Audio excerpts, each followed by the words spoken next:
মহাকাশের ছবি তুলি লাভি তুলেন কেন? এটা দিয়ে কি হবে ভাই? কত টাকা কামার? আপনার স্যালারি কত, তাই না? আমি যদি আমার প্রথম দিককার অ্যাস্ট্রো ফটোগ্রাফি আমার অডিয়েন্সকে দেখাতাম, আমাকে জুতা মারত। ইট লুক হরেবল। এর জন্য আমি অনেক সময় কোনো একটা ইভেন্টে যদি আমাকে ডাকে, আমি কিন্তু শেষের দিকে আমার প্রথম দিকের কাজ এখনকার কাজ দেখাই। কারণ হচ্ছে যে আমি জিরো থেকে আসছি। obviously Okay. something is আমি everything else আজকেই একটা ছবি তুলে ক্যামেরাটাকে No. আকাশে দিয়ে একটা ক্লিক মারলাম, একটা ছবি উঠে গেল, এরকম তো না ব্যাপারটা। আর প্রত্যেকটা বিষয়ই আসলে ওইরকম। এর জন্য আমি বলবো যে নেভার talk too much.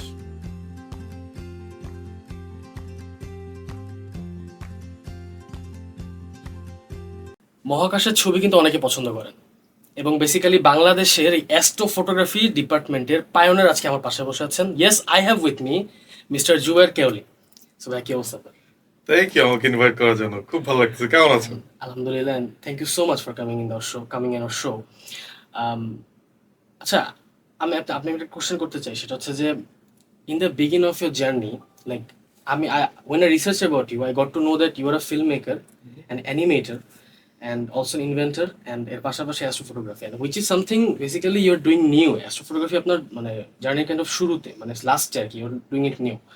তো আমার কথা হচ্ছে যে লাইক আপনার ফার্স্ট জার্নিটা আসলে কোনটা নিয়ে ছিল? Like where you started?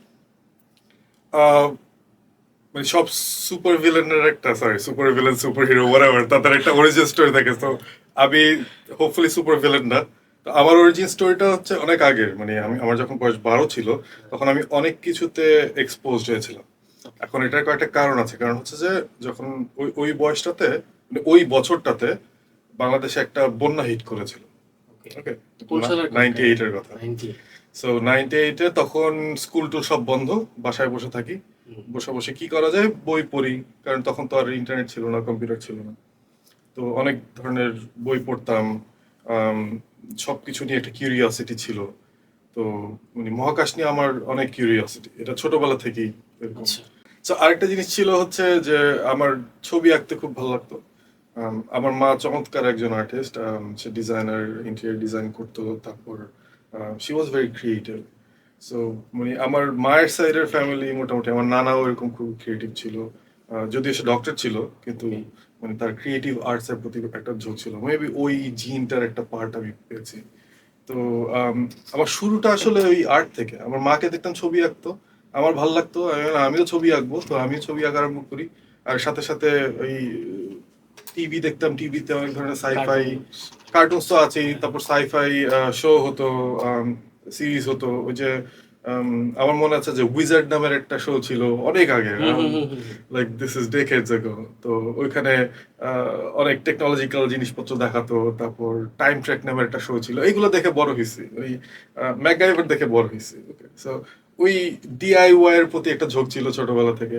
আর তারপর যখন ওই 12 বছর হিট করলাম, মানে 98 এর কথা, তো তখন আহ, কিছু একটা বানাতে, মানে কিছু একটা বানাতে হবে। ওকে, তা একটা সামথিং নিউ। সায়েন্সের বইয়ে, মানে সায়েন্স এক্সপেরিমেন্টের বাচ্চাদের বই আছে না, ওগুলোর মধ্যে দেখতেছি যে অনেক ধরনের এক্সপেরিমেন্ট। তো ওই এক একটা এক্সপেরিমেন্ট করতে মজা লাগতো। একটা দেখি যে একটা টেলিস্কোপ, এই টেলিস্কোপ দিয়ে তারা দেখা যায়, চাঁদ দেখা যায়, কাছে দেখা যায় জিনিস, দূরের জিনিস।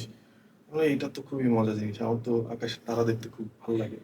তো এইটা যদি আমি পেতাম তাহলে খুব ভালো হতো। তো একটা একটা টেলিস্কোপের দাম কি ইউজুয়ালি কত, মানে লোয়েস্ট প্রাইস কত টেলিস্কোপ? মানে লোয়েস্ট প্রাইস 10-15 হাজার টাকা পাওয়া যায়, কিন্তু ওগুলো খুব একটা ভালো হয় না। আবার মানে মোটামুটি ভালো মানের যদি একটা টেলিস্কোপ কিনতে হয়, এমনকি ওই সময় ওইটার দাম প্রবাবলি 15-20 হাজার তো হবে। তো 15-20 হাজার এখনকার টাকায় অনেক টাকা। তো ওই টাকা দিয়ে আমার প্যারেন্টস আমাকে কিনে দিবে না। আমি খুবই হাম্বল একটা ফ্যামিলি Obviously. থেকে আসছি। তো তো আমার মাকে গিয়ে বললাম যে আচ্ছা, আমার একটা লেন্স কিনতে হবে, যে চশমার দোকানে গিয়ে একটা লেন্স অর্ডার দিব, তুমি আমাকে একটা কিনে দিও। তো আমার মা খুব হাফ চাফ করে বললো যে আচ্ছা ঠিক আছে দিব না। তারপর একদিন নিয়ে গেল। তো আমি তাকে বললাম যে এত পাওয়ারের লেন্স লাগবে। তো উনি বললো যে ফ্রেমটা কই, বলে ফ্রেম নেই ভাই, আপনি আমাকে জাস্ট লেন্সটা দেন। তো সেও খুব আশ্চর্য হয়ে গেল যে এটা দিয়ে করবা কি তুমি। আমি বললাম, এটা দিয়ে কাজ আছে আমার। আমি বলি নাই তাকে। অবভিয়াসলি পাওয়ার ডিফারেন্ট ছিল, ইউজুয়ালি হ্যাঁ, চোখের পাওয়ার না। মানে টেলিস্কোপ আসলে খুবই সিম্পল একটা ইনস্ট্রুমেন্ট। এখানে দুইটা লেন্স লাগে যদি আমরা এটা নিয়ে কথা বলতে চাই। তো একটা হলো অবজেক্টিভ, যেটা লেন্সের সামনে থাকে, মানে টেলিস্কোপের সামনে থাকে, আর একটা হলো আইপিস যেটা দিয়ে আমরা দেখি। সো অবজেক্টিভটার পাওয়ারটা কম হয় আর আইপিসের পাওয়ারটা বেশি হয়। দ্যাটস আচ্ছা দ্য বেসিক আচ্ছা আইডিয়া। আচ্ছা আচ্ছা দুইটার ফোকাল লেন্থ যদি আমরা অ্যাড করি তাহলে টেলিস্কোপের লেন্থটা পাই। হুম হুম তো হুম এই ম্যাথটা যখন আমি বুঝে গেছি, তো ওইটা দিয়ে আমি লেন্সগুলো অর্ডার আচ্ছা করছি। করার পর তারপর লেন্সগুলো পেলাম, তারপর আমার মার কাছ থেকে একটা কার্ডবোর্ড টিউব হুম ধার হুম করে হুম তারপর চুরি করছিলাম সো কারণ আমার মা তখন ইন্টেরিয়র ডিজাইনিং এর একটা কোর্স করতেছিল, তো তার কাছে ওকে অনেক কাগজের রোল রোল ছিল, তো আমি একটা রোল নিয়ে আসছি। এসে ওই কিচেন নাইফ দিয়ে কেটে কেটে স্কচ টেপ হুম হুম দিয়ে হুম এটাকে হুম জোড়া লাগায় লেন্স গুলো বসায়, তারপর আমার ফার্স্ট টেলিস্কোপটা বানাই। তো ওইটা দিয়ে যখন চাঁদ তারা দেখলাম, তো মোটামুটি আমি হুকড যে আচ্ছা এটা তো একটা ভালো জিনিস। হুম হুম তো কেউ জানতো না, কয়েকটা ফ্রেন্ডকে দেখেছিলাম যে এই এটা দিয়ে দূরে জিনিস কাছে দেখা যায়। তো দিনের বেলা আম, তখন আমরা ওই হাতির ঝিলের এক পাশে ছিলাম, ও হুম হাতির ঝিলের উল্টা পাশে হলো গুলশান দেখা যায় মনে হয়। তো গুলশানের বিল্ডিং গুলো দেখা যাচ্ছে কাছে, আরে এটা তো মজার জিনিস। তারপর রাতের বেলা চাঁদ দেখতেছি, তারা দেখতেছি, প্লিরিস দেখতেছি। প্লিরিস হলো একটা স্টার ক্লাস্টার। আচ্ছা তো এখানে আমরা 7টা তারা দেখি, কিন্তু টেলিস্কোপ দিয়ে দেখি যে এখানে শত শত হাজার হাজার তারা। আচ্ছা তো আমার তো খুবই ভালো লাগছে যে এইটা তো একটা ভালো জিনিস। তো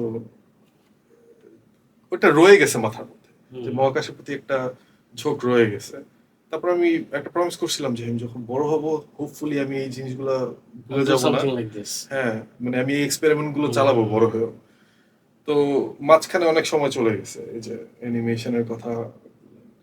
আম, তো ওই আর্টের প্রতি যে ঝোঁকটা ছিল, ওই ঝোঁকটা থেকেই কিন্তু অ্যানিমেশনে আসে। মানে আচ্ছা অ্যাকচুয়ালি ওই সময় আরো অনেক কিছু করছিলাম, মানে প্রোগ্রামিং শিখছি নিজে নিজে। হুম হুম হুম ওকে তারপর মানে হার্ডওয়্যার নিয়ে কাজ করতে খুব মজা লাগতো। এগুলো এগুলো লাইক মানে কোন সময় কাহিনী লাইক যদি আমি জেনারেলি বলি লাইক স্কুল লাইফে নাকি সামথিং লাইক দ্যাট তখন 5-6-এ পড়তাম। আচ্ছা ওকে, ড্যাম সো ওই সময়কার কাহিনী। তো স্কুল যখন শেষ হয়, তো তখন আমি মোটামুটি এক্সপিরিয়েন্সড সিজি আর্টিস্ট। ওকে, তো আচ্ছা কারণ আমি ওখানে অনেক সময় দিচ্ছি। হুম হুম হুম হুম অ্যাস্ট্রোনমিতে হুম অ্যাস্ট্রোনমি কিন্তু না ভুলে গেছে, এটা ব্যাকগ্রাউন্ডে চলে গেছে। তো দিস ওয়াজ ব্যাক ইন 2003-4 ওই সময়। তো স্কুল টুল শেষ, এসএসসি শেষ, তারপর বসে আছি, কোনো কোনো কলেজে চান্স পাই না। আচ্ছা ওকে, কারণ আমার স্কোর খুবই বাজে ছিল হুম এসএসসির, হুম 10-এ পাস। কিন্তু আমি যেটা নিয়ে সবচেয়ে প্রাউড সেটা হলো আমার মায়ের রিয়াকশন। ওকে ওকে, আমার পিয়াররা যারা যারা ছিল, আমি যে স্কুলে ছিলাম ওইখানে A+ পাইনি এরকম মানুষ খুব কম ছিল। আচ্ছা ওকে, সো আমি বেয়ারলি এ পাইছি, মানে এর সবচেয়ে নিচের ক্যাটাগরিতে এ পাইছি। ওকে, আমার স্কোর ছিল 4.06। ইট আচ্ছা ওয়াজ দ্য মানে লোয়েস্ট মানে ইন মাই পিয়ার। কাটায় কাটায় হ্যাঁ, কাটায় কাটায়। তো ওই স্কোর নিয়ে আমি কোনো কলেজে ঢুকতে পারতাম না। ওকে, আর আমি দেখতেছি যে আমার সব ফ্রেন্ডরা A+, গোল্ডেন A+, ইত্যাদি ইত্যাদি, যে এ পাইছে সে মাইর খেয়ে আসছে পরের দিন, কারণ সে গোল্ডেন A+ পায় না এখানে। তো আমার মাকে যখন আমি আমার স্কোরটা বলি যে মা আমি এ পাইছি হুম 4.06, বলছে যাক মাশাল্লাহ, পাস করছে হুম হুম অ্যাট লিস্ট। কারণ আমার মায়ের ধারণা ছিল যে আমি পাসই করতে পারবো না, কারণ আমি এত মানে আউটার আহ, কারিকুলার অ্যাক্টিভিটিস তো অনেক অনেক বেশি করতে হয় হ্যাঁ, খুবই খাপ, মানে খুবই গা ছাড়া ছিলাম আমি পড়াশোনার বিষয়ে, কারণ আমার শিখতে ভালো লাগতো। এখানে কয়েকটা মানে মজার কাহিনী হচ্ছে যে আম, আমাদের স্কুল আসলে যে বোঝার ব্যাপারটা তো খুব একটা প্রাধান্য দেয় না। হুম হুম হুম হুম তো মনে আছে না, পিথাগোরাসের একটা থিওরি হ্যাঁ ছিল, হ্যাঁ হ্যাঁ A² + B² হুম = হুম C², হাইপোটেনাস এটা ট্রায়াঙ্গেলের। তো এই এটা তো উপপাদ্য ছিল, হুম তাই না? হুম তো এখানে তো বোঝার বিষয়, এখানে হুম তো মুখস্থ করে রেখে লিখে দিলে আমি ইউজুয়ালি তো বুঝলাম মানুষ কি, মুখস্থই করে তাই বাট না? হ্যাঁ, বুঝে খুব কম মানুষ হ্যাঁ। তো ওইটা ওইটা আমার সবচেয়ে ফেভারিট থিওরি। ওকে, আচ্ছা কারণ এইটা দিয়ে দূরের জিনিসের হাইট মাপা হুম যায়। হুম হুম ওকে, হুম তারপর মানে সাইন কজের ব্যাপারগুলো এখান থেকে বোঝা যায়। তো আমি এই জিনিসটা ভালো করে বুঝছি। বোঝার পর আমি আমার মতন করে এটা পরীক্ষার খাতায় লিখে দিয়ে এসেছিলাম। ক্লাস টেস্ট ছিল, স্যার আমাকে একটা 0 দিছে। কেন?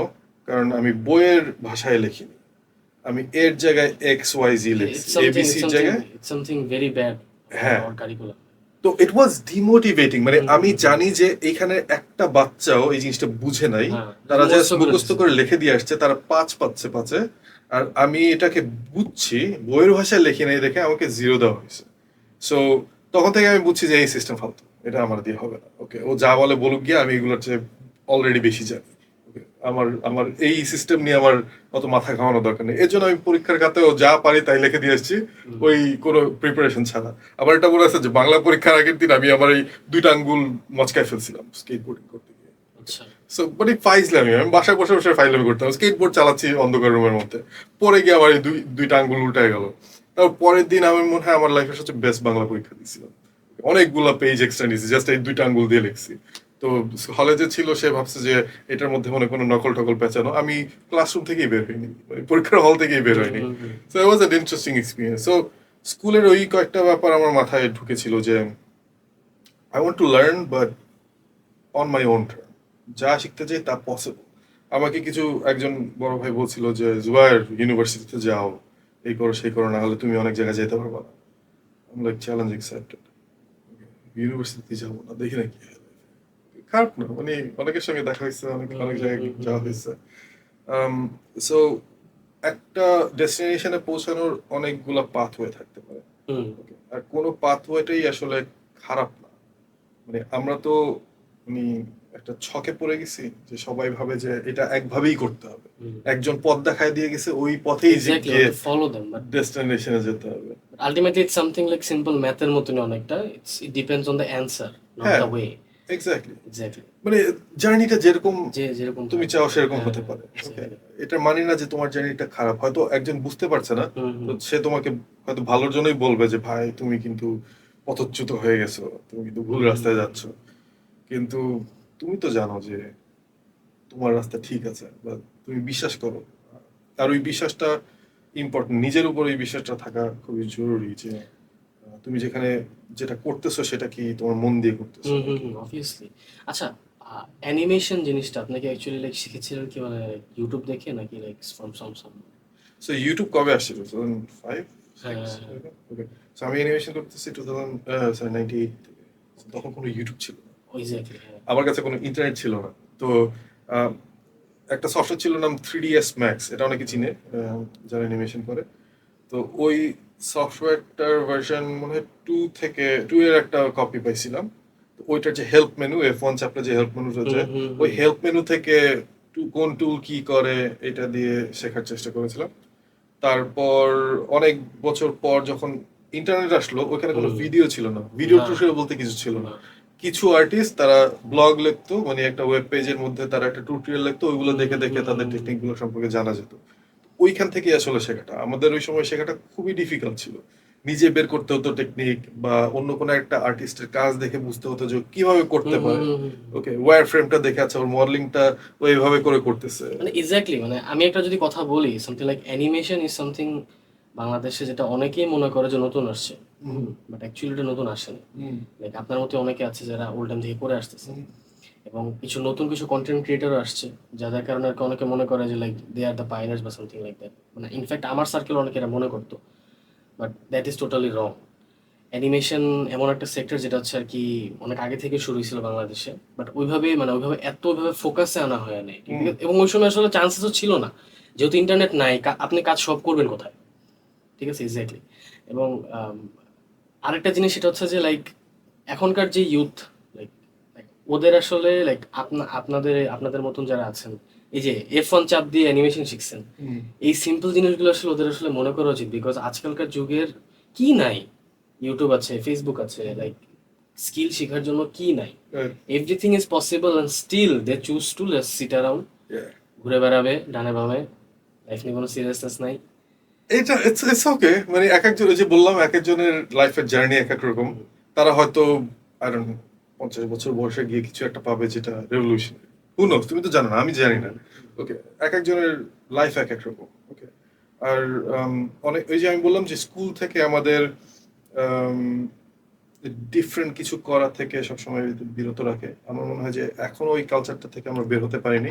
কি বলবো, মানে like it's like something like suppose ধরেন আমি অ্যাস্ট্রো ফটোগ্রাফির উপর একটা ক্লাব করবো, Right, the amount of pain, the amount of taunting I have to face, right, it's beyond imagination. right, like literally টিচাররা চিন্তা করবে যে লাইক আমরা ওদের এনিমি, right. এইভাবে চিন্তা করে আর কি। এবং মজার বিষয় হচ্ছে, যেমন আমি আমার কলেজ লাইফে যখন ইভেন্টস হোল্ড অন করতাম, suppose I have given orientation programme, এবং সামহাউ ওই ওরিয়েন্টেশন প্রোগ্রাম হচ্ছে কোন এক টিচারের কোচিং টাইমের সাথে মিলছে। Right. The amount of taunting আমার শুনতে হবে জাস্ট বিকজ ওনার কোচিং টাইমে, first of all coaching is kind of banned in Bangladesh, ওই সময়টাতে কোচিং ব্যান্ড ছিল, but still I have to hear so many things যে তুই আমার কোচিং এর টাইমে তুই কি জন্য ওরিয়েন্টেশন রাখছিস, Right. তোর জন্য আমার কোচিং স্টুডেন্ট আসা, Right. এটা আমার দেখার বিষয় না sir, but still have to face it, there is nothing to do. Taunting এর বিষয়ে বলবো যে if you are passionate about something কাউকে বইলো না। আচ্ছা। ওকে, সো ফার্স্টলি হচ্ছে যে মানুষ এন্ড রেজাল্ট দেখতে পছন্দ করে। তুমি যদি ওয়ার্কিং প্রোগ্রেস দেখাও তারা কিছু বুঝবে না। তোমার পিয়ার কে যদি তুমি ওয়ার্কিং প্রোগ্রেস দেখো, ধরো তুমি একজন কোডার বা একজন ওয়েবসাইট ডিজাইনার, এখন তুমি যখন ওয়েবসাইটটা প্রথম একটা স্ট্রাকচার বানাবা, এটা তো দেখতে কুৎসিত লাগবে, কারণ ওখানে গ্রাফিক্স নাই, বাটন গুলা ঠিক মতন নাই, হাভার করলে কিছু হয় না, ইত্যাদি ইত্যাদি। কিন্তু তুমি একটা স্ট্রাকচার বানাইছো, এটা একটা পোটেনশিয়াল আছে। এখন ধরো আমি এই জিনিসটা বুঝি, তুমি আমাকে দেখালে, আমি বললাম স্ট্রাকচারটা আমার মনে হচ্ছে মজা হয়েছে, এটা করলে ভালো হয়, আমরা কথা বলতে পারবো। কিন্তু আমি ধরো কিছু জানি না তোমার ওয়েবসাইট সম্পর্কে, এটা কি এত কুৎসিত ওয়েবসাইট, এত আগলি একটা ওয়েবসাইট বানায় আমাকে দেখাচ্ছে, এটার কোনো মানে হলো? এটা হলো নর্মাল মানুষের সেন্টিমেন্ট। ওকে, সো তুমি যদি তাদের সঙ্গে কানেক্ট করতে চাও, শুরুর দিকে করবো। তুমি যখন প্রফেশন, তুমি যখন এক্সপিরিয়েন্স, তখন তুমি তোমার কাজটা মানুষকে, মানে ম্যাস মানুষকে দেখাতে পারবা। আমি যদি আমার প্রথম দিককার অ্যাস্ট্রো ফটোগ্রাফি আমার অডিয়েন্সকে দেখাইতাম, আমাকে জুতা মারত, ইট লুক হরেবল। এর জন্য আমি অনেক সময় কোনো একটা ইভেন্টে যদি আমাকে ডাকে, আমি কিন্তু শেষের দিকে আমার প্রথম দিকের কাজ এখনকার কাজ দেখাই। কারণ হচ্ছে যে আমি জিরো থেকে আসছি। Obviously, Okay. something is আমি everything else. আজকেই একটা ছবি তুলে ক্যামেরাটাকে একদম। আকাশে দিয়ে একটা ক্লিক মারলাম, একটা ছবি উঠে গেল, এরকম তো না ব্যাপারটা। আর প্রত্যেকটা বিষয়ই আসলে ওইরকম। এর জন্য আমি বলবো যে never talk too much, okay, before you do একটা সামথিং। একটা একটা জিনিস, এটা হচ্ছে like I've seen something like this, যে Ed Sheeran, one of the famous singers, like ও হচ্ছে ওর প্রাইম এজের একদম শুরুর দিককার একটা সিঙ্গিং অডিও শোনাইছিল, ইটস কেওটিক, এক কথায় বলা যায়, সো ব্যাড, এত খারাপ এটা বলার বাহিরে, but right now his voice is something else. মানুষ বিশ্বাস করে না যে ইটস লাইক ওর ভয়েস এটা। এটাই। সো অবভিয়াসলি লাইক কোনো কিছু শুরু করতে গেলে, আমিও যখন হোস্টিং শুরু করেছিলাম, like the first like I had to, আমার স্টার্টিং করার জন্য like I had to wait for 10 minutes, I have to prepare myself, ঠিক আছে, ইট ওয়াজ মানে শেমফুল একটা জিনিস হয়েছিল, but slowly I got use to it, যে ক্যামেরার সামনে এসে কথা বলতে হবে, stuff like. So obviously it's the process, একটা হার্ড একটা প্রসেসের মধ্যে দিয়ে যেতে হয়। অ্যাবসলিউটলি। আর ওই জার্নিটা, ওই প্রসেসটাকে এনজয় করাটা আমার কাছে খুবই ইম্পর্টেন্ট। আমরা আমরা ওই যে বললাম এন্ড রেজাল্ট দেখতে পছন্দ করি। আমি যদি এখন স্বপ্ন দেখি যে এমন একটা ভিডিও হবে যেটা একদম গগন বিদারী, সেরকম একটা জিনিস, স্বপ্ন দেখে লাভ নেই। আমি কি আরম্ভ করছি আদৌ? আমি কি স্ক্রিপ্টটা লেখা আরম্ভ করছি? আমি কি ওই বিরল গুলা নিয়ে চিন্তা করছি? আমি কি কন্টেন্টটা কিরকম হবে এটা নিয়ে চিন্তা করছি? করি নাই। তো আমি এন্ড রেজাল্টটা নিয়ে কিভাবে? প্রচুর প্ল্যানিং হয় আমাদের দেশে, প্রচুর প্ল্যানিং এক্সিকিউশন হয়, মানে হবে। আমি বিশ্বাস করি যে হয়, অনেক ভালো ভালো ফিল্ম মেকার আছে আমাদের দেশে, অনেক ভালো ভালো কন্টেন্ট ক্রিয়েটার্সরা আছে, যাদের কাজ দেখলে আমি ইন্সপায়ার্ড হই। ওকে, তো এরকম আছে। আমি কখনো নেগেটিভিটিতে অত ফোকাস দিতে চাই না। আমি শুধু কয়েকটা জিনিস, সেটা হলো আমরা যেগুলোতে ইমপ্রুভ করতে পারি সেগুলো আমি হয়তো পয়েন্ট আউট করে দিতে পারি, যে এই জায়গায়, যেমন এডুকেশনের কথা বললাম, এখানে যদি আমাদের আরো কি বলে আরো অনেকগুলো ডিসিপ্লিন ইনক্লুড করা যায়, বা আমাদেরকে যদি আরেকটু ফ্রিডম দেওয়া হয় টু এক্সপ্লোর, যে একটা বাচ্চা এখন থেকেই চিন্তা করতেছে যে সে অ্যাস্ট্রোনট হবে, এখন তাকে যদি আমরা পয়েন্ট করে বলি যে অনেক কিছু করতে হয়, এই করতে হয়, সেই করতে হয়, তুমি পারবা না, গেল স্বপ্ন শেষ।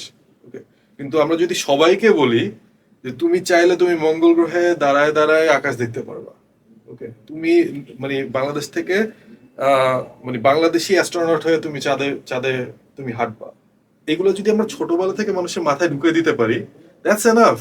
মানে আমি সবাইকে বলবো যে যা করতে চাও সবকিছু পসিবল। আমাদের যেই লিমিটেশন গুলো, সেগুলো কিন্তু আমরা নিজেরা তৈরি করি। ওকে, লিমিটেশনস আর ইমাজিনড। ওকে, এমনকি সে লাইট স্পিড, আমরা জানি যে এটা যে দ্রুত আর কোনো কিছু যেতে পারে না। Space can move faster than light. Okay, স্পেসের যে এক্সপ্যানশনটা, সেটা লাইটের চেয়ে বেশি হতে পারে।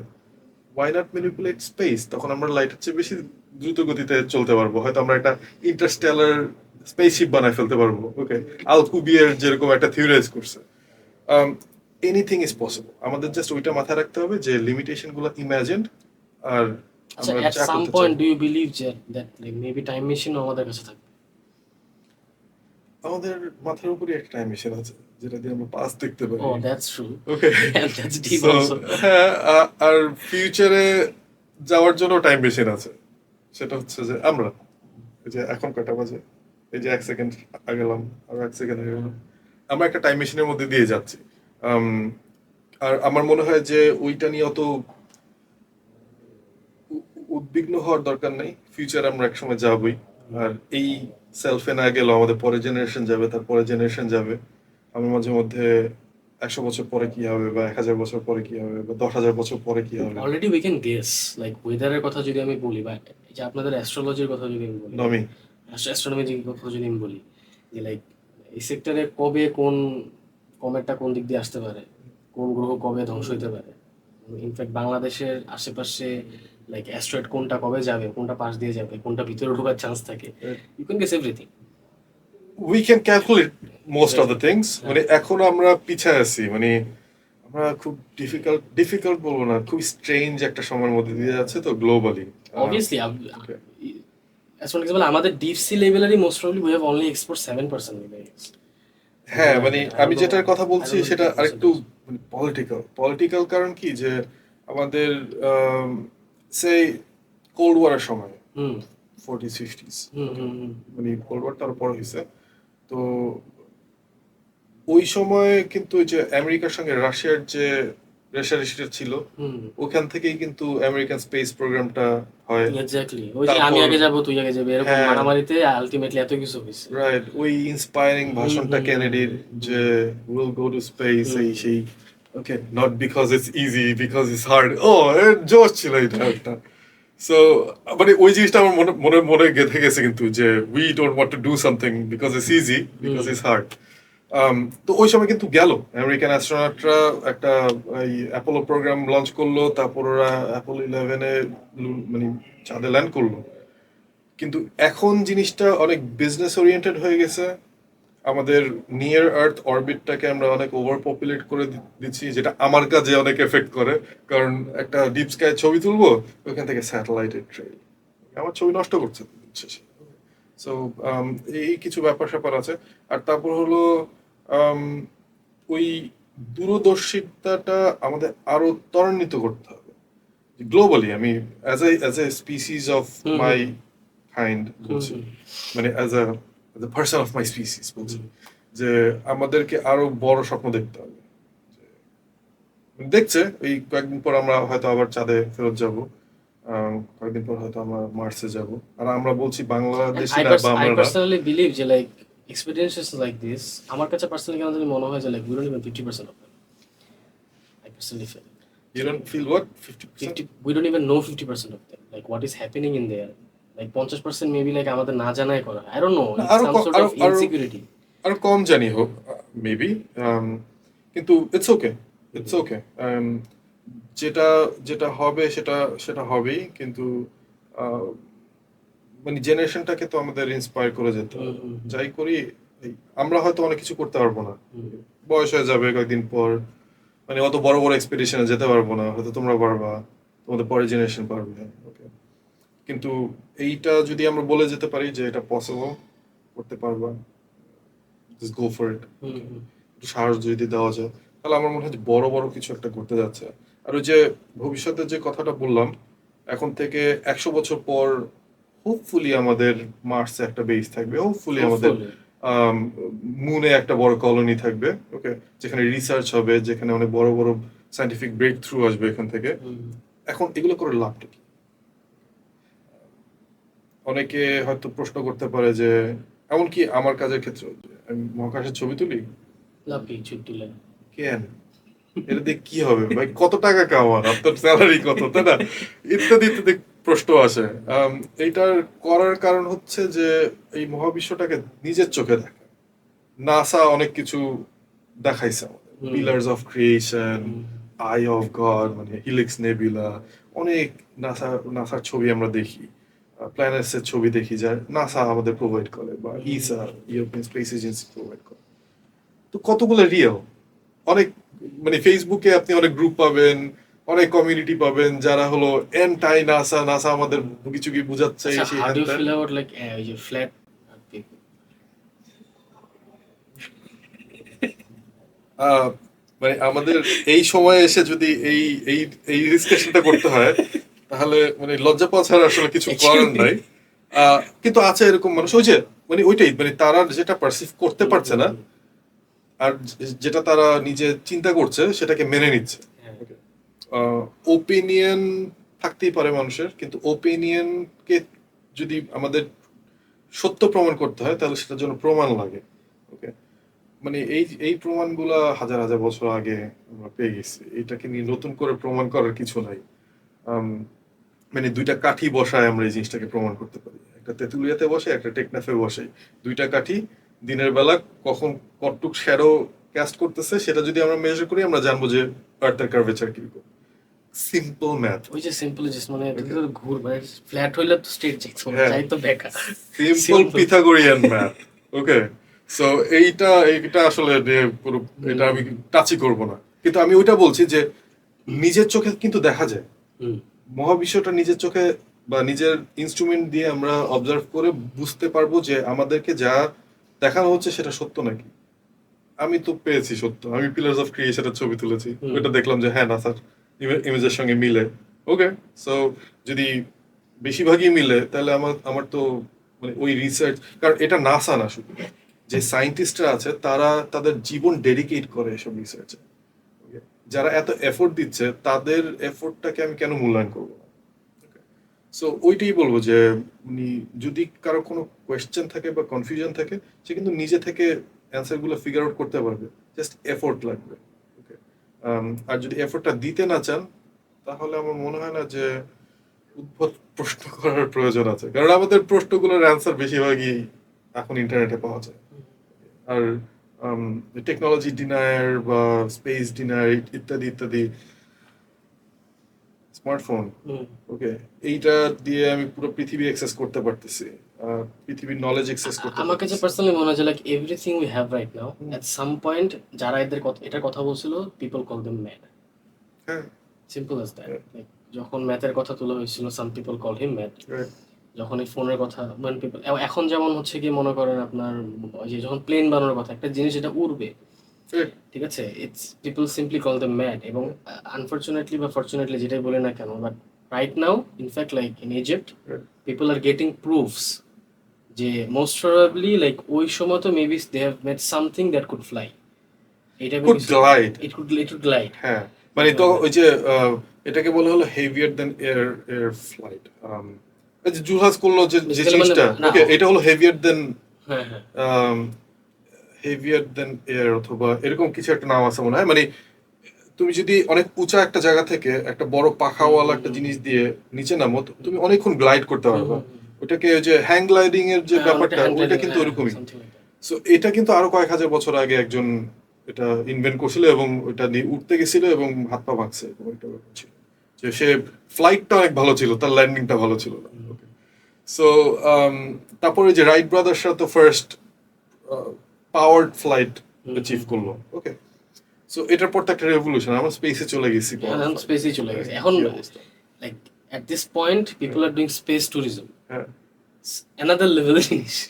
এটাই এটাই, ঘুরতে যাবো স্পেসে, লাইক ইটস হ্যাঁ, something, why not? why not, exactly, something like that. um back to our animation topic, the thing is like মানে আপনি অ্যানিমেশন নিয়ে কি like did you do something, like did you earn money on this basis, or like আপনি just কাজ করে গেছেন just because you like it বা something? No, it was my profession for the last 20 years or so. মানে অ্যানিমেশনটার ঢোকার কারণটাই হচ্ছে যে টাকা কামানো। ওকে, এটা কেন আমি বলি, কারণ দিস ইজ ব্যাক ইন 2004।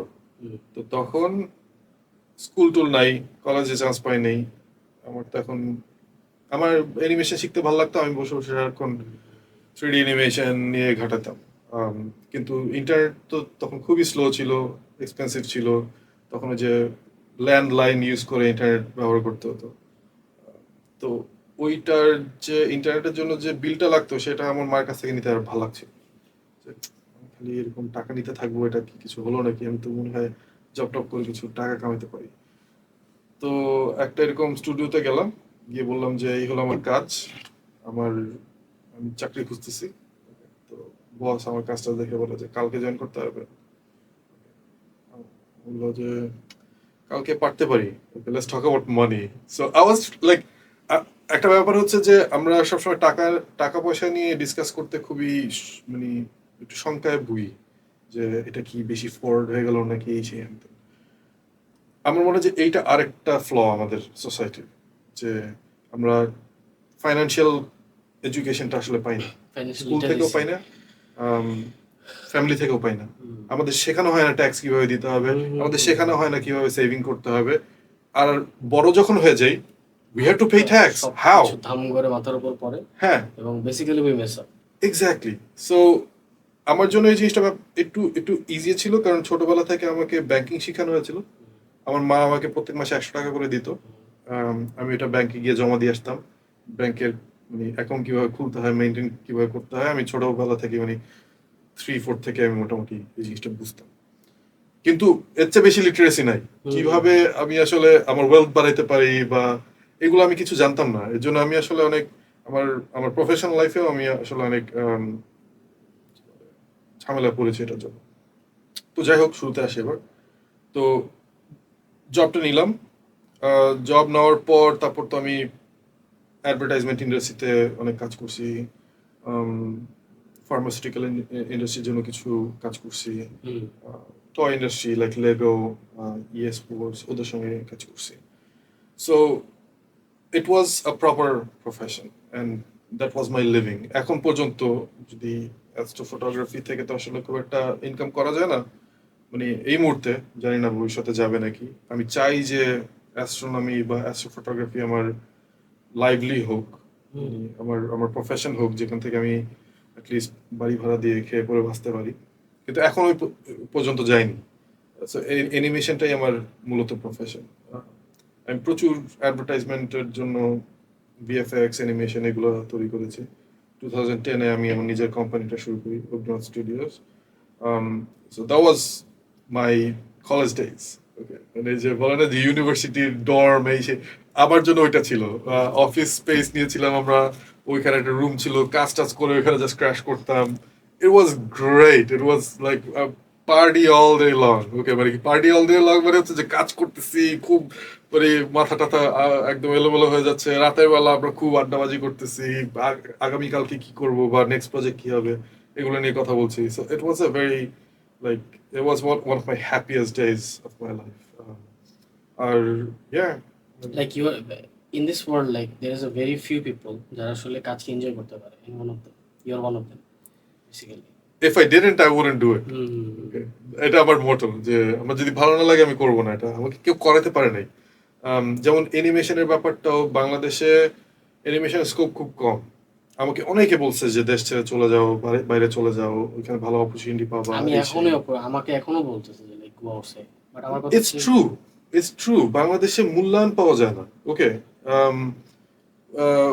মানে এখানে সবাই বলবে যে তো হ্যাঁ বাংলাদেশে মূল্যায়ন পাওয়া যায় না, মূল্যায়ন পাওয়া যাবে, কিন্তু যে বলছে সেও দিবে না মূল্যায়নটা। ওকে, কিন্তু এইখানে যদি আমরা একটা কালচার ডেভেলপ করতে পারি, মূল্যায়ন দেওয়ার কালচারটাকে যদি ডেভেলপ করতে পারি, প্রমাণ করতে পারি যে এভাবে মূল্যায়ন করতে হয়। ওই অনুদান কিন্তু মূল্যায়ন না, না। অনুদান হচ্ছে অনুদান, ভিক্ষার কাছাকাছি। ওকে, মূল্যায়ন মানে হচ্ছে যে আমি যে সময়টা দিচ্ছি সেটার জন্য আমি কম্পেনসেটেড হচ্ছি প্রপারলি, এটাই হচ্ছে মূল্যায়ন। ওকে, এখন মূল্যায়নের কথা যদি আমি বলি, like I have my own brother, he face some problems in our country. ওর ইচ্ছা ছিল প্রচুর বাংলাদেশে থাকবে, he wanted to stay in our country, but আমার প্যারেন্টসও চাইতো যে একটু বিদেশে যাও, ট্রাই করো অ্যাটলিস্ট, লাইক ইফ দেশে যেহেতু হচ্ছে না। বাট হিজ আ পার্সন যে হচ্ছে 3.75 সিজি নিয়ে বের হয়েছে from university, first class first from IOT. ঠিক আছে, তো like he is a very brilliant student, but in the end of the day like he has ও হচ্ছে মোস্টলি মাল্টিপল মাস্টার্স আছে। ঠিক আছে, he is into study, he is deep into study. But sadly in Bangladesh ও যে মূল্যটা আসলে চাচ্ছিল, মানে চান্স পেয়েও ও মানে ওকে দেওয়া হয় নাই, that's why like he kind of got pissed, and right now he is UK, এখন ইউকেতে আছে, পড়াশোনা করতেছে। দেশে আসবে কিনা আমি জানি না, but he is right now in UK এবং like he is doing good there, but he wanted to stay exactly এরকম। এবং এটা স্যাড না ব্যাপারটা? প্রত্যেকটা ঘরে ঘরে এই অবস্থা, প্রত্যেকটা ঘরে ঘরে ইটস লাইক মানে দেশে ট্রাই করেছে, কিছু মানুষ থাকে বাইবন বিদেশ যাবো, দেশে থাকবো না। আমার মতো কিছু পাবলিক থাকে যারা হচ্ছে basically they want to stay. আমি আগে দেখি দেশে আগে কেন দেশকে আমি ছাড়বো, it's my motherland. But Indian দরবারে যখন আমি দেখবো যে লাইক আমার দেশ আমাকে কিছু দিতে পারতেছে না, বা আমি যেই লেভেলের পোটেনশিয়াল আছে আমার মধ্যে, my country is not respecting it, I have nothing to do, because after all I am a human being too. কতটুকু আর করা যায়, ইটস নট পসিবল। তো এই সিম্পল প্রবলেমটা আসলে প্রত্যেকটা ঘরে ঘরে এখন দেখা যায়। সেটাই। কিন্তু আমি চিন্তা করি কি যে মানে এখানে ওরকম দেশপ্রেমের জন্য না, হুম। বা কোনো একটা জায়গা থেকে আমাকে বলতেছে না যে থাকো, ইটস বিকজ ইটস ডিফিকাল্ট। ওকে, বাইরে গেলে অনেক কিছু হয়তো ইজি হয়ে যাবে, কয়েকটা জিনিস হয়তো ডিফিকাল্ট হতেই পারে। আম, আর একটা জিনিস নতুন, মানে একটা আমাদের একটা যে এত বড় জনসংখ্যা, হুম। এই এই জনগণকে এডুকেট করার দায়িত্ব কিন্তু আমাদেরই, তাই না? রিসেন্টলি আমি আগে মানে আমি অ্যাস্ট্রোফটোগ্রাফি করছি 2019 থেকে।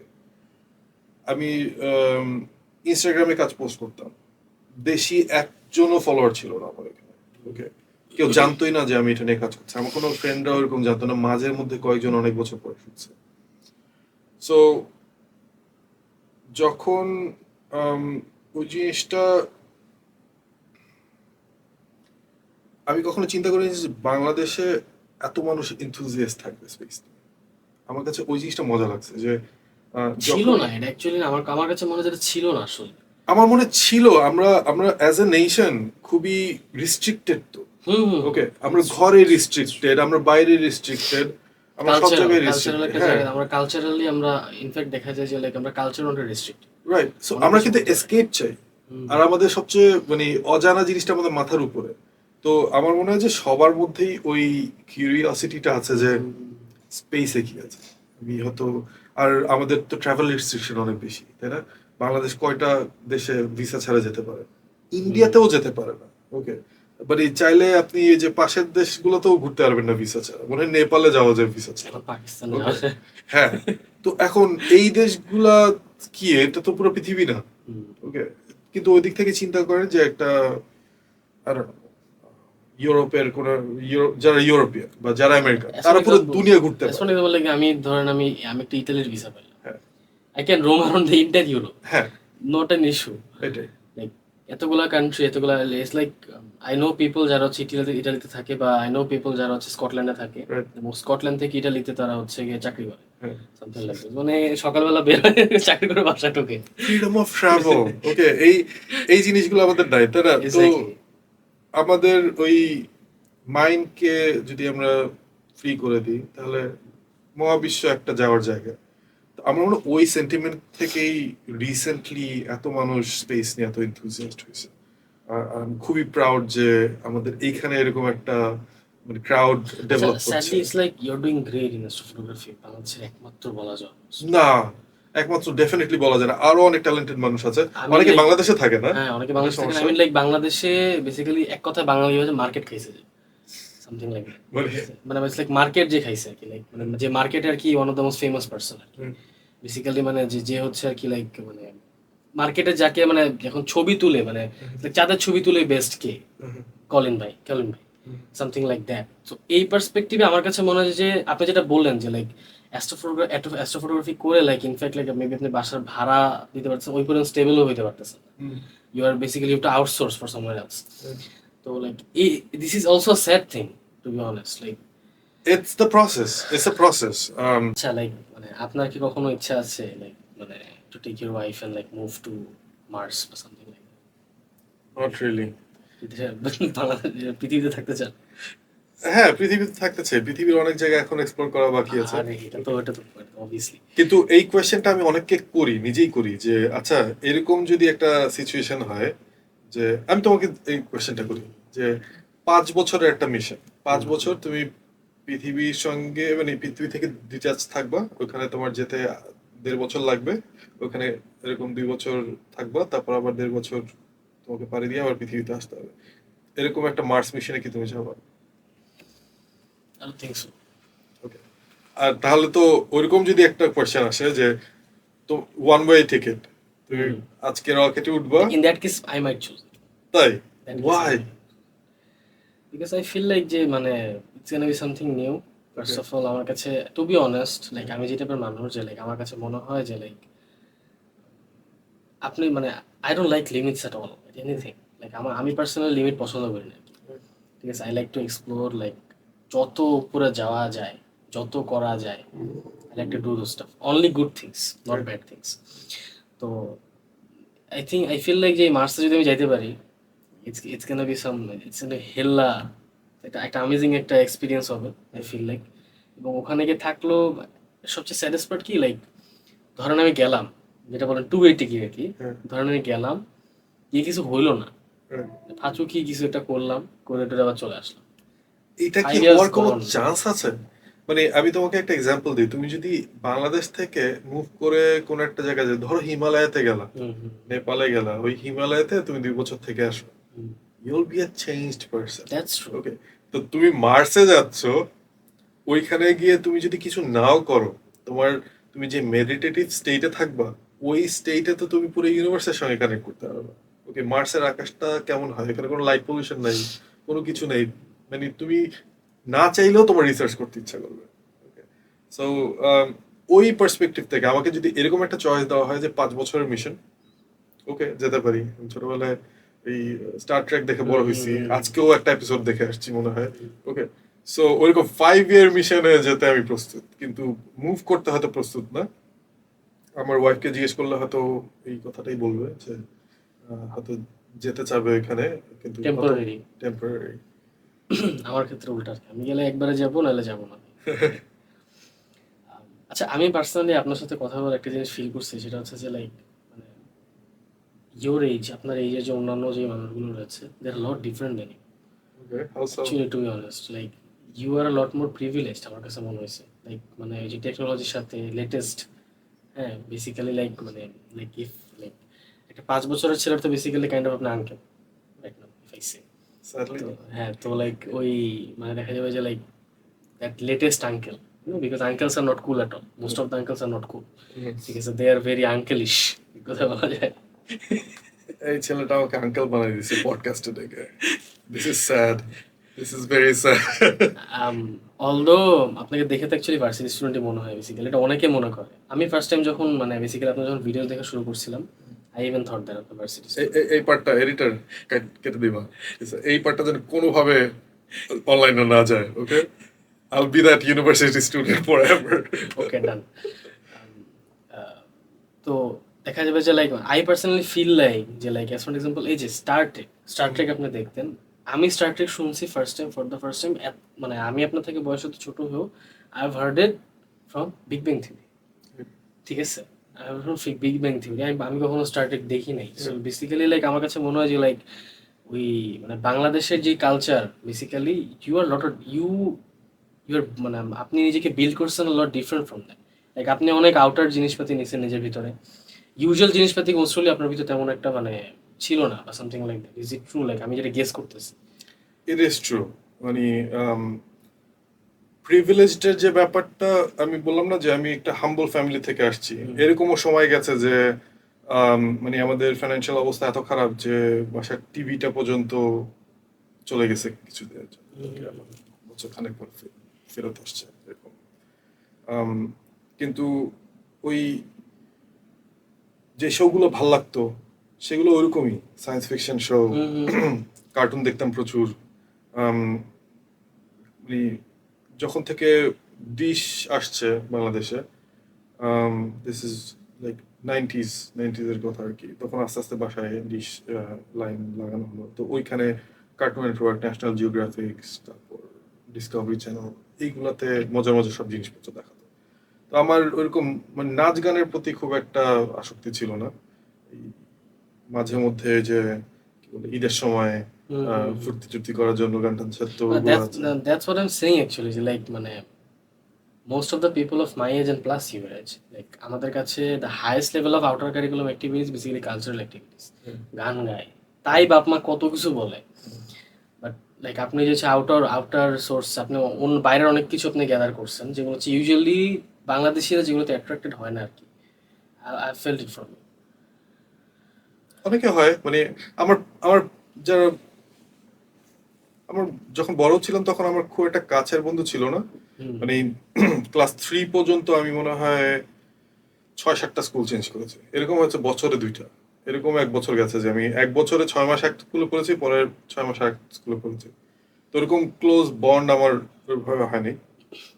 তো আমি এই এই ধরনের এন্টারটেইনমেন্টের মধ্যে একটা এসকেপ খুঁজতাম, বা আমার ভাল লাগতো, জানতে মজা লাগতো ইত্যাদি ইত্যাদি।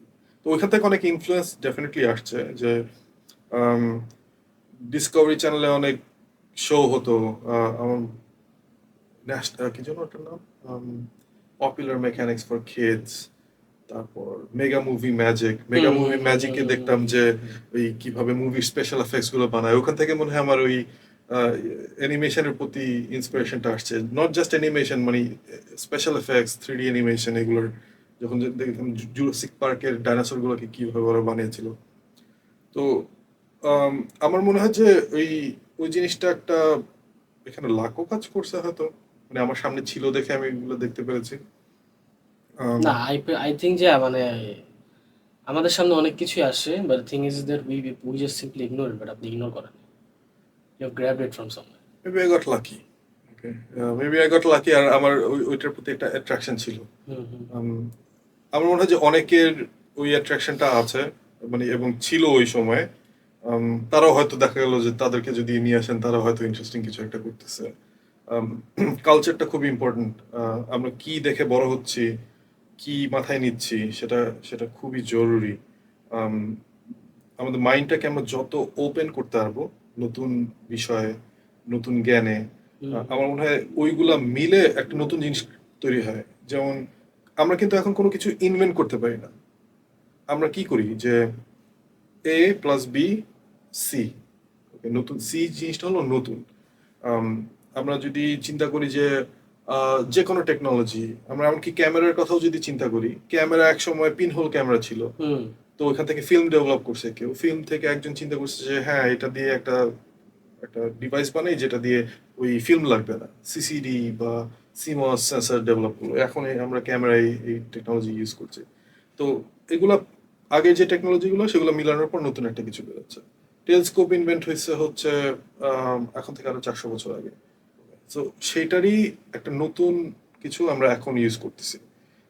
হাবল স্পেস টেলিস্কোপে যেই অপটিক্যাল সিস্টেমটা ইউজ করা হচ্ছে, সেটাও তো ওইটার থেকে আরো কয়েক, সে 100 বছর আগে থেকে ওটা প্র্যাকটিস চলছে, 50 বছর থেকে ওটা প্র্যাকটিস চলছে। এখন আমরা যে জিনিসটা তৈরি করতে পারি সেটা হচ্ছে আগের যে টেকনোলজিটা আছে সেটাকে ইমপ্রুভ করা।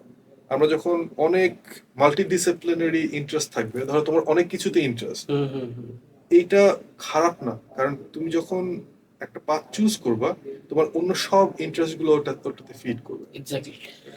অনেকে মনে করে যে এই যে একটা জায়গায় স্টেবল থাকলাম, just যেটা মন চায় ওটা করতে থাকি, বাকিটা আল্লাহর রহমত। আমার কাছে মনে হয় যে like, মানে যেহেতু তুমি মানুষের জন্ম হইছো, like exploring is thing you should do, you must do.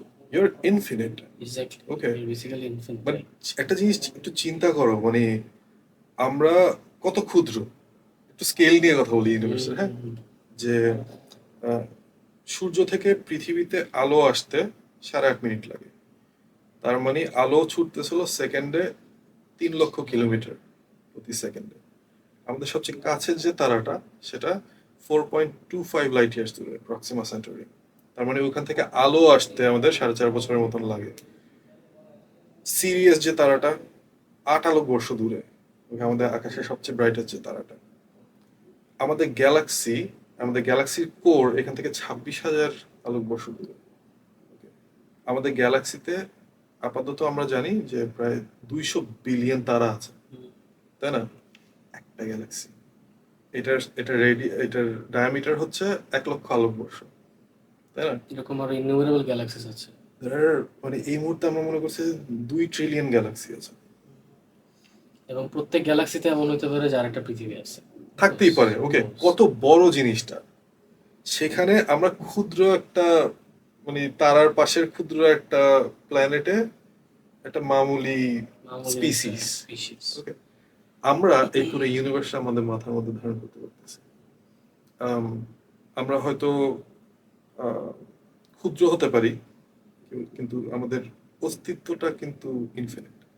Okay, so এত বড় একটা ইউনিভার্স আমরা এক্সপ্লোর করব, এইটাই তো স্বাভাবিক।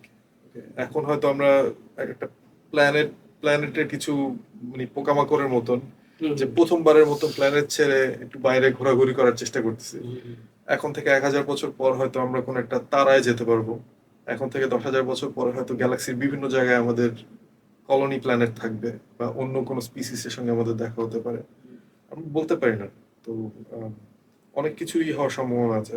আর এর জন্য, আর আগের কথা যদি আসি, যে ওই মাল্টি ডিসিপ্লিনারি অ্যাপ্রোচের যে কথাটা বলছিলাম, যে তোমার যত ইন্টারেস্ট আছে এক্সপ্লোর করো, এক্সপ্লোর করতে তো কোনো সমস্যা নেই। যখন তুমি একটা পথ বেছে নিবা, তখন দেখবে যে সবকিছু তোমাকে ওটাতে ফিট করতেছে। সে আমার অ্যানিমেশন ভাল লাগে, আমি ওখান থেকে মডেলিং, অ্যানিমেশনের যে ডিজাইন বেসিক, এগুলো তো সব শিখে ফেলছি। তো আমি যখন আমার টেলিস্কোপ ডিজাইন করছিলাম, তখন কিন্তু ওইগুলো আমাকে হেল্প করছে। আমার কিন্তু ক্যাড সফটওয়্যার শিখতে মানে 1 বছর লাগে নাই। ওকে, আমি কয়েকদিনের মধ্যে আমি বুঝে গেছি যে এটা দিয়ে কিভাবে ডিজাইন করতে হয়। আম, কিন্তু আমার যদি ওই আগের নলেজ গুলো না থাকতো, তাহলে আমার অনেক ডিফিকাল্ট হতো জিনিসটা করতে। তো এখন যা করছি, এটা হয়তো ভবিষ্যতে গিয়ে ইভলভ করবে কিছু একটা, অন্য কিছু একটার মধ্যে, যেটা আবার মানে অ্যাস্ট্রোনমি আবার ওইটাতে হেল্প করবে হয়তো, আমি জানি না। আর না জানাটা আমার কাছে খুবই ভালো লাগে, যে ভবিষ্যতে কি হবে আসলে এরকম জানি না। অনেকে জিজ্ঞেস করে what is year 5 years plan, অথবা ভবিষ্যতে কি করতে চাও, কোথায় থাকতে চাও, আমি জানি না। We'll see, ওকে, দেখা যাক কি হয় আল্লাহ দেখা যাক। ভরসা। এখন তো ভালো লাগতেছে যা করতেছে। এখন হচ্ছে গিয়ে basically like I have question, যেটা হচ্ছে for the youth, actually for the youth. Since your a person যে হচ্ছে পার্সোনালি অবভিয়াসলি আপনি আপনার একাডেমিক লাইফকে তেমন একটা করতে দেন নাই, ঠিক আছে, you just like kicked it bite off something like that. And আপনি হচ্ছে বেসিক্যালি এক কথায় বলা যায় ইউ ফোকাসড অন স্কিল। আপনি এক্সট্রাঅর্ডিনারি যে স্কিলগুলো রয়েছে, ইনফ্যাক্ট কিছু রেয়ার স্কিল যেগুলো ইউজুয়ালি মানুষ প্র্যাকটিস করে না, এরকম কিছু রেয়ার স্কিল আপনি চুজ করছেন নিজের লাইফে। So like I have a question, সেটা হচ্ছে যে এই ধরনের আপনি অ্যাস্ট্রো ফটোগ্রাফি এটাতে মানে এটার শুরুতে আপনি কিরকম প্রবলেম ফেস করছেন, এবং অ্যানিমেশন এইটার শুরুতে আপনি কি ধরনের প্রবলেম ফেস করছেন? আম, এই এই এই অ্যান্সারটা হয়তো অত স্যাটিসফ্যাক্টরি হবে না। প্রবলেম, আমি আসলে আমি মনে হয় অনেক প্রবলেম ফেস করছি, কিন্তু আমার কাছে সেগুলোকে প্রবলেম মনে হয় না। আমার কাছে প্রত্যেকটা প্রবলেমই একটা অপরচুনিটি, যে আরে এখানে একটা কিছু একটা সলভ করার ব্যাপার আছে, তো এটা নিয়ে একটু কাজ করা দরকার। তো না, যেমন আমি যদি বলি অ্যাস্ট্রো ফটোগ্রাফির ক্ষেত্রে আপনার ধরেন হচ্ছে বাংলাদেশে ঢাকা শহরে যদি আপনি কোনো শ্যুট করতে চান, ঠিক আছে, আমি যতদূর জানি যে amount of pollution and everything, একটা ক্লিয়ার ইমেজ ক্যাপচার করা, মাঝখান দিয়ে পাখি চলে আসার কথা, প্লেন চলে আসার কথা, ঠিক আছে। সো লাইক এই ধরনের প্রবলেমস গুলো লাইক আপনি আসলে আসলে কিভাবে লাইক ইগনোর করে গেছেন কি? আসলে ইগনোর করে নেই, এই প্রত্যেকটা প্রবলেম বললো না, একটা একটা part of the opportunity, process. It's part of the process definitely. Dhaka থেকে অ্যাস্ট্রোফটোগ্রাফি করাটা অনেক অনেক বেশি ডিফিকাল্ট। আমরা আকাশের ব্রাইটনেস মাপি একটা শর্ট হ্যান্ড স্কেল দিয়ে, এটার নাম হলো বটল স্কেল। তো বটল স্কেল যত কম হয় আকাশ তত ক্লিয়ার, মানে এটা শুরু হয় হলো বটল 1 থেকে, আর এটা শেষ হয় হলো বটল 10, 9, 10-এ। সো 9 হচ্ছে আসলে সবচেয়ে সিভিয়ার। তো ঢাকার বটল স্কেল হচ্ছে 6 to 7। It's actually not that bad. কিন্তু এটার আরো সবচেয়ে বড় চ্যালেঞ্জ হচ্ছে যে তুমি যদি ডিপ স্কাই ফটোগ্রাফি করতে চাও, তাহলে তোমার এয়ার কোয়ালিটিটাও ভালো হতে হয়। কারণ আকাশে ধর আলো কম, মানে আমাদের শহর অত আলোকিত না, না। কিন্তু যতটুকু আলোকিত, এই আলোটা আমাদের পার্টিকেল গুলোকে ইলিমিনেট করে আকাশটাকে ফেড করে দেয়। তো তখন আচ্ছা। ডিপ স্কাই আমরা দেখতে পাই না। তো আমার বসে থাকতে মানে হয় যে বাতাস যদি কখন। একটু ঘোলা হয় আলটিমেটলি তো আসলে আমার হ্যাঁ, সবকিছুই ঘোলা। মানে তুমি যদি আকাশে গিয়ে দেখো যে 3টা তারা দেখতে পারতেছো, আকাশের অবস্থা আসলে খুব একটা ভালো না। ওকে, কিন্তু এরকমও আছে যে কিছু রাত্রে আকাশের দিকে তাকাইলে দেখা যায় যে অনেক তারা দেখা যাচ্ছে ঢাকা থেকে।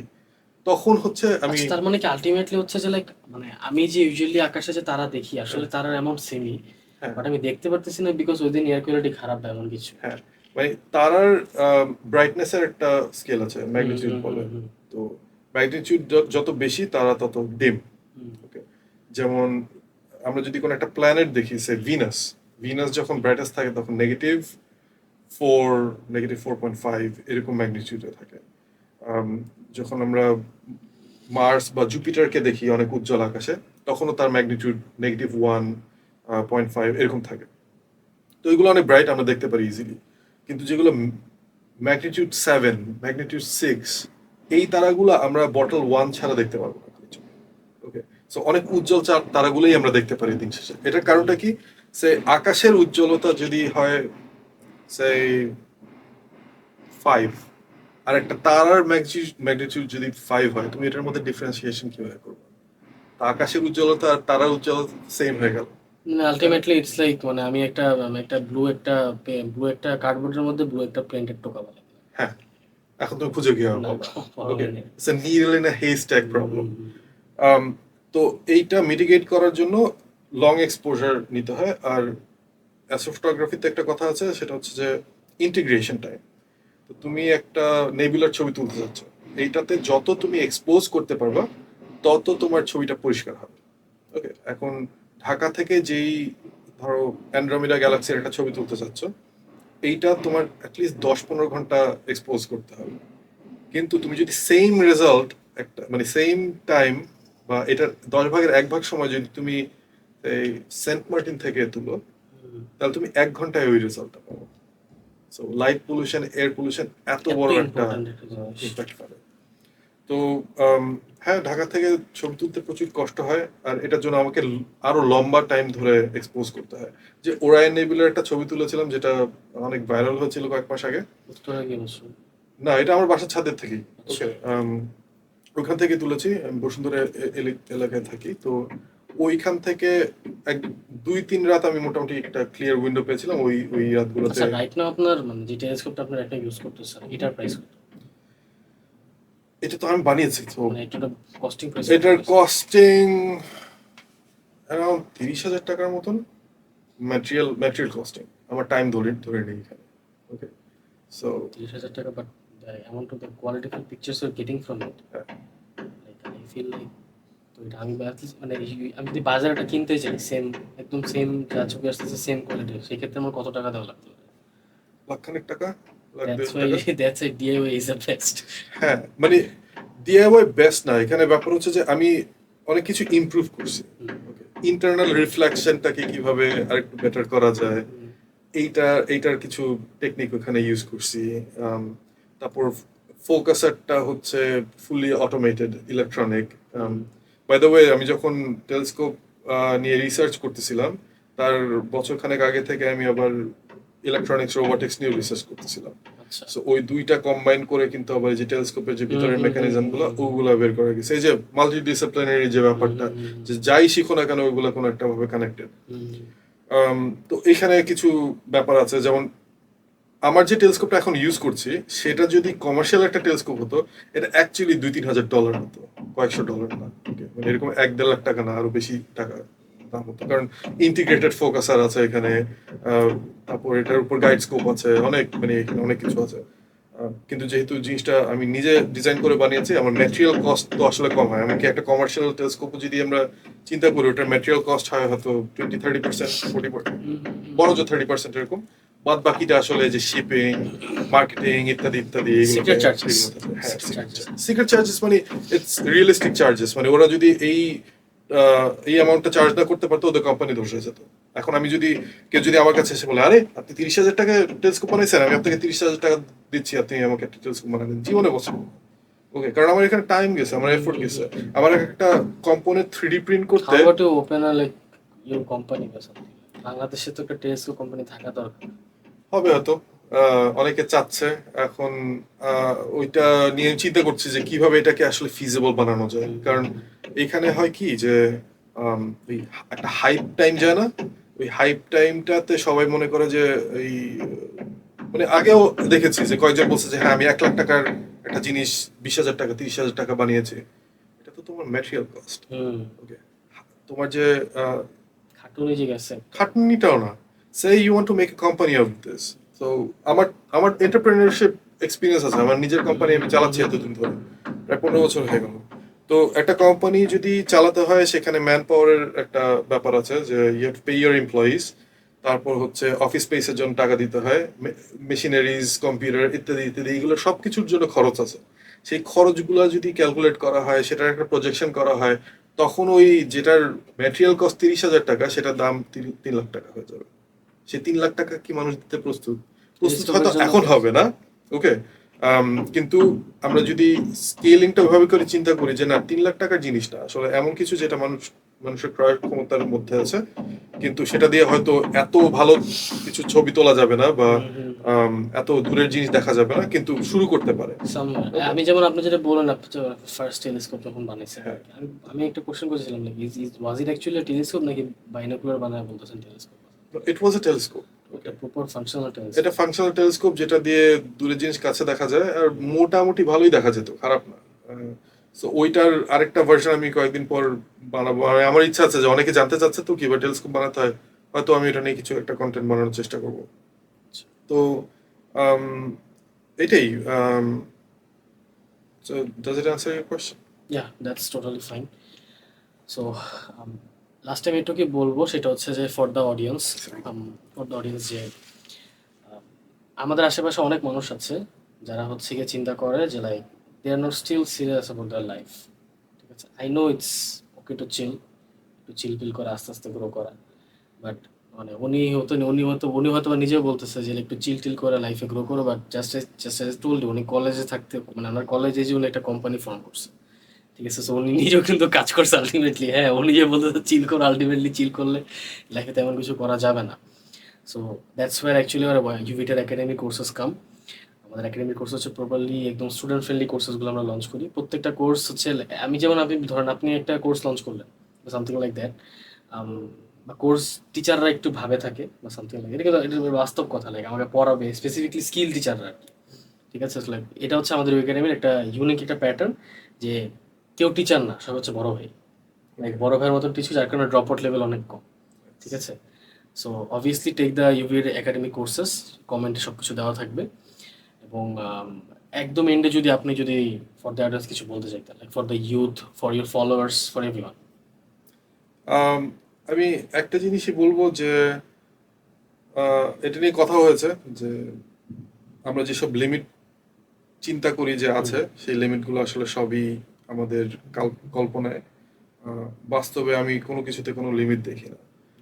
আমরা যা করতে চাই সেটা আসলে করা পসিবল। আমরা যা অ্যাচিভ করতে চাই এগুলো পসিবল। আর কেউ যদি অ্যাস্ট্রোনমি নিয়ে শিখতে চায় বা অ্যাস্ট্রোনমি নিয়ে জানতে চায় বা ইউনিভার্স সম্পর্কে জানতে চায়, এরকম প্রচুর আমাকে জিজ্ঞেস করে যে কোত্থেকে শুরু করব। আমি বলবো যে আকাশটাকে চেনা থেকে শুরু করতে করতে হবে। কোন সিজনে কোন কনস্টেলেশন গুলো দেখা যাচ্ছে এইগুলো জানা, আহ, চাঁদ সূর্যের মোশন সম্পর্কে জানা। আমি যে সফটওয়্যারটার কথা বললাম স্টেলারিয়াম, এটা একটা প্ল্যানেটেরিয়াম সফটওয়্যার। এটা দিয়ে আমরা দেখতে পারবো যে পৃথিবীর কোন জায়গা থেকে আকাশ দেখতে কেমন। ওকে, বাংলাদেশের ঢাকায় বসে আকাশ দেখতে কেমন, বা কক্সবাজার থেকে বা অন্য কোনো জেলা থেকে আকাশ দেখতে কেমন, কখন চাঁদ উঠছে কখন চাঁদ ডুবছে, এই জিনিসগুলো আমরা দেখতে পারবো। তো আহ, এখান থেকে আমাদের শুরু করা দরকার। ওই গিয়ার কিনে আমি এখন থেকেই ফটোগ্রাফি করব, কি ফটোগ্রাফি করবো জানো না তো। তো আমরা যদি জানি যে আকাশের কোন সময় কি দেখা যায়, তখন আমরা জানতে পারবো যে আচ্ছা আমাদের আসলে ফটোগ্রাফি হয়তো করে চেষ্টা করে দেখা যায়। তো আর ফটোগ্রাফি আরম্ভ করার জন্য যে ব্যাপারটা, মানে অ্যাস্ট্রোফটোগ্রাফি ইজ ফটোগ্রাফির বেসিক গুলো এখানে কাজে দেয়। এক্সপোজার কিভাবে করতে হয়, বা এক্সপোজার ট্রায়াঙ্গেলের যে ব্যাপারটা আছে, যে অ্যাপারচার, আইএসও, সো এই জিনিসগুলো কিন্তু ম্যাটার করে, এগুলো এগুলো শিখতে হবে। তারপর হচ্ছে যে টেকনিকটা, astrophotography is very different from traditional photography. আমরা ল্যান্ডস্কেপ ফটোগ্রাফি কিভাবে করি, একটা ছবি তুলি, ছবি তুলে ওই র ডেটাটা আমরা কিছু কালার অ্যাডজাস্টমেন্ট করি, শেষ। কিন্তু অ্যাস্ট্রো ফটোগ্রাফিতে আমাদের অনেক, মানে আম, এই টেকনিকটা একটু ইনভলভড। কারণ আমরা যদি লাইট পলিউটেড একটা জায়গা থেকে ছবি তুলি, এখানে কিছু গ্লেয়ার আসবে, এখানে এখানে কিছু গ্রেডিয়েন্ট আসবে, সেগুলো আমাদের মিটিগেট করতে হয়। তারপর নয়েজ আসবে, নয়েজটাকে আমাদের হ্যান্ডেল করতে হয়। তো এইগুলোর টেকনিকের পার্ট। সো একটু আগে তুমি জিজ্ঞেস করছিলে যে আমার টেলিস্কোপ দিয়ে এত সুন্দর ছবি আসতেছে কিভাবে, ওকে, আমাকে যদি একটা পটেটো দিয়ে বানানো একটা আলু দিয়ে বানানো টেলিস্কোপ দাও, আমি ওখান থেকে একটা ইমেজ বের করে নিয়ে আসতে পারবো। কারণ হচ্ছে যে আমি টেকনিকটাতে অনেক বেশি ফোকাস করছি, যে কিভাবে আমি একটা ভালো ইমেজ বের করে নিয়ে আসতে পারি আমার ডেটা থেকে, ওকে। সো যদি টেকনিকটা জানা হয় তাহলে যে কোনো গিয়ার থেকে আসলে সুন্দর ছবি তোলা সম্ভব। আমি ওই ক্যাননের 50 মিলিমিটার 1.8, আলটিমেটলি কান্না করা যাবে না যে আমার ডিভাইস ভালো না, আমি করতে পারছি না। হ্যাঁ মানে আমাদের পকেটে একটা মানে সুপার পাওয়ারফুল কম্পিউটার পড়ে আছে, ওকে, এইটা দিয়ে যে ছবি তোলা সম্ভব মিল্কি ওয়ের, মানে যদি ঠিক টেকনিক ইউজ করা হয় ইউল বি সারপ্রাইজ যে এত ভালো ছবি কিভাবে তুলতেছে। আমার ফোনের দাম তো 15,000 টাকা, ওকে। সো সম্ভব, সবই সম্ভব আমরা যদি টেকনিকটা ভালো করে বুঝি, আর হচ্ছে যত কিছু পারা যায় শেখার চেষ্টা করা। এক্স্যাক্টলি। আমি একটা কথা বলছি, সেটা হচ্ছে যে মানে যারা জিম করে তারা এই কথাটা জানে, দে ওয়ার্কআউট টিল দে বার্ন, হুম, মানে যতক্ষণ না তাদের বডি একদম ছেড়ে দিচ্ছে তা ততক্ষণ ওয়ার্কআউট করে। এবং I think the same for skill বলেন, পড়াশোনা বলেন বা কর্পোরেট বলেন, যেটাই বলেন না কেন, you should work till your burn out. I would disagree a little bit, okay. Okay. Burnout পর্যন্ত যাওয়া যাবে না, মানে ওই যে বললাম প্রসেসটাকে এনজয় করতে হবে। প্রসেসটাকে যদি তুমি এনজয় করো তুমি কখনো বার্ন আউট হবে না। Okay, এটাই হলো মজার বিষয়টা। আম, তুমি ধরো প্রত্যেক দিন চিন্তা করতেছো যে আজকে আমি নতুন কি করব, এটা তোমাকে বার্ন আউট করতেছে না। Your like giving a lot of energy, তোমার অনেক এনার্জি যাচ্ছে ঠিকই, কিন্তু রাতের যে ঘুমটা হচ্ছে শান্তির সেটা ঘুম। সেরকম শান্তির একটা শান্তির একটা ঘুম। ঘুম। ওকে, সো জাস্ট ওইটুক বার্ন আউটের পার্টটা আমি না, বলবো যে একটু সরাই দিয়ে ওইখানে বলবো যে work till you get your things done. আচ্ছা। যতক্ষণে না আমি যেই জিনিসটা অ্যাচিভ করতে চাচ্ছি হুম, হুম, হুম। সেটা অ্যাচিভ করার পর তখন তুমি আবার জানবা যে আচ্ছা পরে আরেকটা জিনিস অ্যাচিভ করতে হবে, ওকে। প্রত্যেকবার লেভেল আপ হবে তোমার, ওকে। কারণ তুমি যখন প্রথম একটা সফটওয়্যার বানাচ্ছ ওইটাই মানে কি বলে মায়া বা ম্যাক্স এর মতো একটা সফটওয়্যার হবে না, মানে ওইখানে হবে basically- হ্যালো ওয়ার্ল্ড সফটওয়্যার। মানে বেসিক্যালি আপনি বলতে চাচ্ছেন যে like people should like target set করা উচিত তাদের সাধ্যের মধ্যে, এরকম একটা target, and then just fulfil it something like. Right, but something that you can achieve, hmm, hmm, hmm. Okay. এবং তুমি ক্লিয়ারলি দেখতে পারতেছো। ধরো তোমার আজকের টার্গেট হচ্ছে যে আমি চাঁদের ছবি তুলবো, ইটস নট ভেরি ডিফিকাল্ট, ওকে। তুমি যদি এটা ভালো করে একটা চাঁদের ছবি তুলতে পারো, ওকে, তাহলে কালকে হয়তো আরেকটু বেটার কিছু। It happens to my it happens to a friend of my actually. ও হচ্ছে প্রচুর কাজ করে, ঠিক আছে, সারাদিন কাজ করে, না ঘুমায় কাজ করে একদম, ঠিক আছে, কিন্তু আলটিমেটলি ওর কথা একটাই, ভাই কাজ তো হইলো না। হ্যাঁ, এটা হচ্ছে ওর মুখের কথা আর কি, ভাই কাজ তো হইলো না। তো এটা মানে হি actually needs to here this, যে লাইক অ্যাট ফার্স্ট হচ্ছে গিয়ে যেটা পারবে এরকম কিছু একটা সিলেক্ট করা উচিত, মানে অতিরিক্ত কাজ মাথার ভিতর নিয়ে দেন আলটিমেটলি বার্ন আউট হলে আলটিমেটলি আসলে যে রাতের যে ঘুমটা হারাম হয়। এক্স্যাক্টলি। আমি আমার প্রথম যে অ্যাস্ট্রোফটোটা হুম, সেটা একটা, সেটা দেখলে আমার মনে হয় যে এটা একটা গার্বেজ, পাইল অফ গার্বেজ, মানে নয়েজি কিচ্ছু, মানে খুবই খারাপ, ডেফিনেশন পাওয়া যাচ্ছে না। কিন্তু আমি যখন ওই ছবিটা তুলছি তখন কিন্তু আমার কাছে একটা বিশাল অ্যাচিভমেন্ট কিছু মনে একটা হয়েছে, করতে পারছি। যে আরে নেবুলার ছবি তোলা যায় ছাদের মধ্যে দিয়ে একটা ক্যামেরা বসায় ট্রাইপডের উপরে, ট্র্যাকার ফ্র্যাকার কিচ্ছু নাই, তাহলে আর মানে অন্য ইকুইপমেন্ট অ্যাড করলে তাহলে আমার কি ছবিটা হতে পারে? কোথায় যাবে, ওকে। তো পসিবিলিটি তখন খুলবে, কিন্তু এর মানে এই না যে প্রথম ছবিটাই মানে ন্যাশনাল জিওগ্রাফিক্স অ্যাওয়ার্ড পাবে, বা কি যেন প্রথম ফিল্মটাই অস্কার পাবে, ওকে, প্রথম ইউটিউব ভিডিওটাই বিলিয়ন হিট পাবে। এটা হবে না, প্রথম দিকের কাজ সবসময় পচা হবে, ওকে। এখন থেকে আরো কয়েক বছর পর পিছনে ফিরে তাকালে মনে হয় যে আরে ওখান থেকে আমি এখানে আসছি, ওকে। প্রথম কাজগুলো সবসময় হুম, হুম, হুম। কখনোই ভালো হবে না, না। তাই না? আর সবসময় নিজের মধ্যে একটু ক্ষুধা থাকা দরকার, যে আমি এই কাজটা করছি, আমার ভাল লাগছে, হুম। কিন্তু আরো আরো আরো ভালো করতে পসিবিলিটি হবে, আছে, আরো ভালো possibility করার হবে। অপরচুনিটি আছে। তো ওই ক্ষুধাটা থাকা খুবই জরুরি। স্টিভ জবসের ওই কথাটা আমার খুব ভালো লাগে যে স্টে হাংরি, স্টে কিউরিয়াস, হ্যাঁ। তো আমাদের ওই কিউরিয়াসিটিটা আমাদের অনেক দূরে নিয়ে যাবে, আর হাঙ্গারটা আমাদের বড় বড় জিনিস অ্যাচিভ করার জন্য ইন্সপায়ার করবে। সো এটুকুই আমি সবাইকে বলবো। Okay, thank you so much for coming. course. Podcast already mostly অনেক বড় হয়ে গিয়েছে। Thank you so much for watching, if you watching till the end. ওনাকে যদি আরো কোনো কোয়েশ্চেন থাকে in that case obviously give that in the comment section. ওনাকে যদি লাগে সেক্ষেত্রে আমরা আরেকটা পডকাস্ট সেশন করবো, বিকজ ভাইয়া ইউ আর অ্যামেজিং পার্সন। আপনার সাথে অ্যাকচুয়ালি পডকাস্ট করে like one of the best podcast I ever hosted. কথা অনেক মজা লাগছে কে কথা আমাকে বলা যায়। তো that's all, thank you so much again for watching the whole video. আসসালামু আলাইকুম। সবার জন্য পরিষ্কার আকাশ আর পরিষ্কার মন কামনা করছি।